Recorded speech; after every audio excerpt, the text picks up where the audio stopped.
I want your lead hand and your lead arm being the driver of this bus. This is a happy bus. It's not an out of control bus. The trail hand and trail arm is sitting in the bus. We're ready to screw up the party very quickly. Ladies and gentlemen, boys and girls, welcome back to My Golf DNA, where we help you get better at the game of golf by giving you a lot of information as to what you're doing, why you're doing it, and most importantly, we're going to teach you how to get the job done. Today is an exciting day because we're going to be talking about lag and release. We're going to train your trail hand and arm on how to function properly in your golf swing so that it stops screwing up the party, so that you can become a much happier golfer, a more consistent player, and a lot of you are actually going to pick up a little bit of speed. You ready? Okay, I'm ready. Let's go to work. What I want you to know is this, is that your wrists, especially your trail wrist in your golf swing, which is generally your dominant side of the body, can move the club in space in many different directions and in many different ways without the rest of the body moving at all. And unfortunately, when you start moving the club face in space because you're trying to get things lined up back here, that's when all hell breaks loose. Lag in the golf swing is not one of these mythical creatures like you've heard me talk about in the past. It's not a unicorn, I promise you. And a lot of times people get this sort of impression that they need to fight to try to develop lag and be able to preserve it, and then ultimately take that angle that you have and be able to deliver it in a way where you have tons of forward shaft lean. You don't have to be tense in order to be able to have lag, preserve lag, and you don't need to be tense to have a forward shaft lean position. And so there's a little analogy that I like to use is that if you were to hammer a nail into a wall, right? So I'm going to use my golf club as a hammer, and we're going to do a little visual here, okay? I'm getting ready to hang up my favorite picture on the wall, and I were to start that process, well, I'd have the nail in my lead hand, and I would be giving it a couple little taps here just to get it started into the wall. And then I would eventually remove my hand away, and then I would be starting to make some bigger hits, right? Where I'm really trying to hit that nail directly on the head. Now, what you see here for movements are, you see my trail arm going into flexion, then moving immediately back into extension, and at the end of this is a lever that you see that's now allowing the hammer to start moving its head towards the nail. If I'm allowing my arm to go from flexion towards extension, and I have any sort of big wrist manipulation at the same time, where I actively try to manipulate it with tension, what are the chances that I'm going to get the nail on the head with that hammer? Probably not very good. In fact, try it out. You'll see that you'll have holes all through your drywall. So when you watch this movement, what you're seeing is that the result of my system through my arm is now allowing my wrist to cock and then uncock, okay? That's happening at a subconscious level. That's happening, not me actively trying to do it. I'm keeping my wrist supple, I'm keeping it relaxed, and the hammer keeps going to the same spot. If I start to change my wrist position, I start to change the function of the wrist in that manner, then I'm gonna miss the nail every single time. A lot of you at home try to do too much or not enough with your wrists in the golf swing. You wanna have some gradual wrist set, and you wanna allow your body to move in proper sequence, and lag is now much easier to find, and that can turn into a whole lot more club face stability when you start using your trail arm, just as I said, as a conduit that's transferring energy and speed. So a lot of you, like I said just a moment ago, try to get lag by early setting your wrists and then trying to maintain and preserve that angle through the swing shape. And some of you have had instruction where they tell you to keep all of that angle out of there and save it for the last second.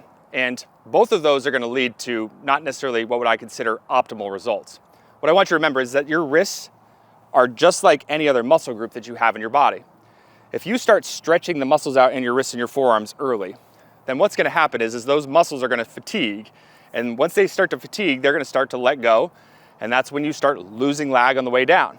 But on the opposite end of the spectrum, for those players that try to save all that angle and then they try to let the lag angle come in late in the swing, what's going to happen is you're going to start to stretch out the muscles in the wrists and the forearms really quickly, and that starts the stretch shortening cycle.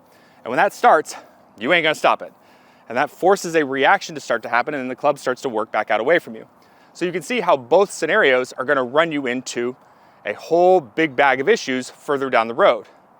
I want you to understand that your body and your brain are very good about helping support the golf club in space at very gradual levels if you just do as little as you possibly can. Go for a ride here with me for a second. If I were to take my setup position, okay, and I'm holding this club very light, and I shift and I turn, if I don't support this club with some function from my wrists, look at what the club is doing, okay? I can feel it pulling down on my wrists and my forearms. You can try this at home. So what naturally would happen is my brain is going to tell me to support the club. I don't want it to feel heavy. I want to support it. And look what I just did at a subconscious level. I supported it to where the club shaft is parallel to the ground and my takeaway. And then as you start to turn your body going up to the top of the swing, the wrists are going to continue to gradually set. You're not going to get to full max range of motion in your golf swing. In fact, somewhere between 80 to 90% is what you're going to get to if you stop trying to get in the way of the golf club. You need to think about your golf swing like that. Now, I know that's hard for a lot of you to kind of stomach because you want to have that control, but you need to relinquish that control in order to actually get control. Remember what I said before in some of my videos in the past. The great Lil Bow Wow in Fast and the Furious Tokyo Drift said, "You ain't in control unless you out of control." That's exactly what I'm trying to teach you here today, is don't be in control of it. Let your wrist do the things that feel natural. Now, that doesn't mean that we're not going to focus on how the arm is going to move the wrist in space, because that's how we're going to fix this stuff today. Now, what I want you to do is I want you to think about if you were to come down with a bunch of angle and you get into this position, right? Or maybe you don't come down with any angle and you still see this position. Well, you can see that my wrist has gone from that sort of cocked position. It's helping try to shove the club in the direction of the target. Now, a very common way of instruction is to fight that off by pushing or pressuring the shaft down. I don't like this mentality a lot for a lot of players for many different reasons. By forcing yourself to pressure down on the shaft, to lean the shaft forward of the golf ball, what you want to remember is that requires a lot of tension in order to be able to do that. But there's also going to be a collision with the golf ball in the ground with the club, right? So the club is going to collide with the ball and then it's going to hit the ground. And that's going to send a shockwave up through your wrist, through your elbow, and through your shoulder. And when you start putting your arm into a position where it can be hyperextended with pressure being pushed down on the handle, I don't want any part of that because it could potentially hurt you. Now, if you think about when you've seen some of these players that swing the club with lots of lag and look really efficient, Freddie Couples is a perfect example.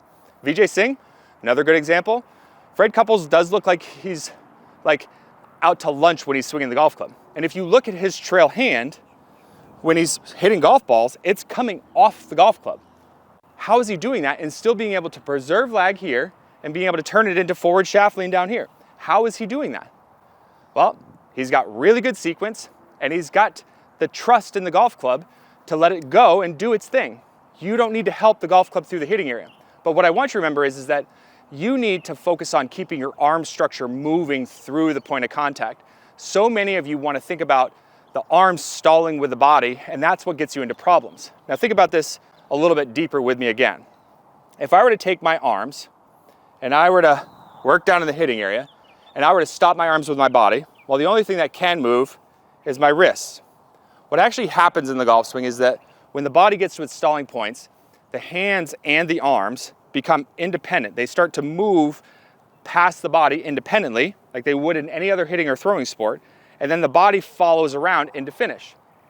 So if you have your arms stop moving when you're posting up, then the only thing that will move the club is just your wrists. If you have a very high rate of closure or you have a flippy scoopy position, this can be easily fixed by thinking about the arm structure continuing to move past the point of contact. Now, the whole purpose of what we're going to be training here is we're going to be training your right arms or your trail arms function from one side of the body to the other. You're going to be making what we call 9-3 swings here. So you're going to be swinging the club back and forth from 9-3.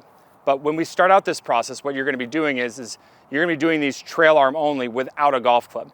And you're going to be focusing on, as your trail arm starts to swing back to 9 o'clock, is you're going to allow for just a little bit of flexion in your trail arm. Okay, so you'll allow your arm to swing back and get a little bit of flexion here. And as your arm starts to swing back, you're going to use that analogy that we talked about with the hammer to feel your wrist sort of set, right? You want to feel like you're almost kind of getting ready to hammer a nail into the wall. Now, once you get to that 9 o'clock position, I immediately want you to change the direction of your hands and your arms, or of your trail arm, and I want you to allow it to swing through to 3 o'clock. And I want you to do that with your upper body kind of staying back here where the golf ball is, okay? So you're going to allow your trail arm to swing through, and the focus point to keep this from having any sort of added input is as the trail arm starts to swing down in front of you, is I want this wrist and forearm to be pointed directly down the target line until your arm starts to get past your lead foot. So once you feel this lead arm move past your lead foot and start to swing up to 3 o'clock, then you can allow the wrist and forearm to go wherever it wants to go. Okay, just let it go. Now we're gonna isolate here, and we're gonna just think about the right arm and the right wrist function. You wanna keep the wrist very supple, you wanna keep the arm very relaxed. We're gonna just do a series of reps, allowing for a little bit of set, wrist and forearm pointed down the target line, and just get your arm to swing back and forth. And if you look at my body, it's starting to kind of work in weight shift and my hips are starting to work. Then I want you to get connected to your lead hip, getting out of the way. As your lead arm starts to swing down underneath you, or I'm sorry, your trail arm starts to swing underneath you. So I want you to do this, and I want you to sync it up with your hips now. Remember to make sure the wrist and forearm stay pointed down the target line as it's swinging past you. You're feeling a little bit of that hammer set going back. Okay, staying connected to the movement. Bring the golf club back in. Now choke way down on the club. And I want you to do this, but I want you to keep your grip pressure really light. You keep your grip pressure light, you're gonna start feeling the club want to move around in space a whole lot. Okay, you're gonna start feeling like it wants to wobble all over the place. Just think about your arm continuing to move. Don't try to stop to try to get control of the club. Stay out of control, okay? You can hang on to your trail arm with your lead arm just like I am here to create some stability in it. Choke down on the club, little small swings, wrist and forearm staying pointed down the target line and continuing to move through to 3 o'clock. 9 o'clock set, 3 o'clock to finish there.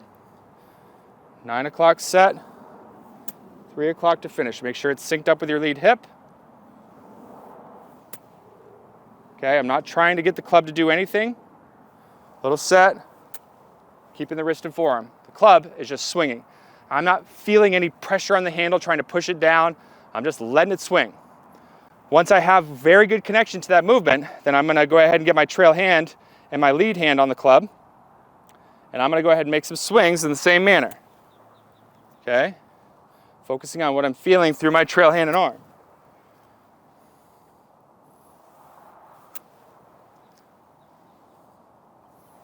Okay, really connected to the movements this set. Let's go ahead and hit a shot, see what we produce.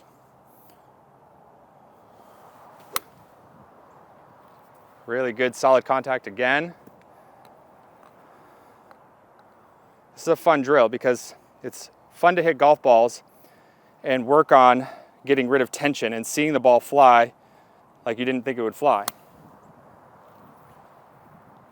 So as you start to work through this drill, you can start making the swing a little bit longer, a little bit more powerful, more towards your cadence.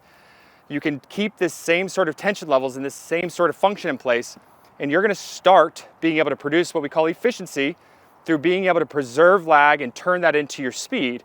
It's not done through tension in the hands and the arms. Keep the wrists, the hands, and the arms relaxed. Don't try to be in control of the club.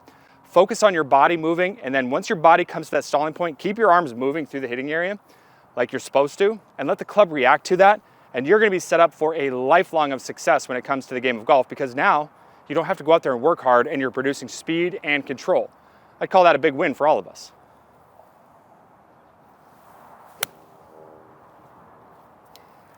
Spicy meatball right there. Okay guys, so there you have it. There's today's drill. Hopefully you guys go out there and stop trying to be in control of something that you don't need to be in control of, and stop trying to fix your faults with lag and forward shaft lean by doing it with wrist and forearm tension. Please stop. If you are brand new to the channel and you have not yet subscribed, please subscribe to the channel. It helps us continue to pass our message along here at My Golf DNA. Hopefully you enjoyed today's video. If you did, leave us a like and leave us some comments below. Let's get out there. Let's start playing some great golf.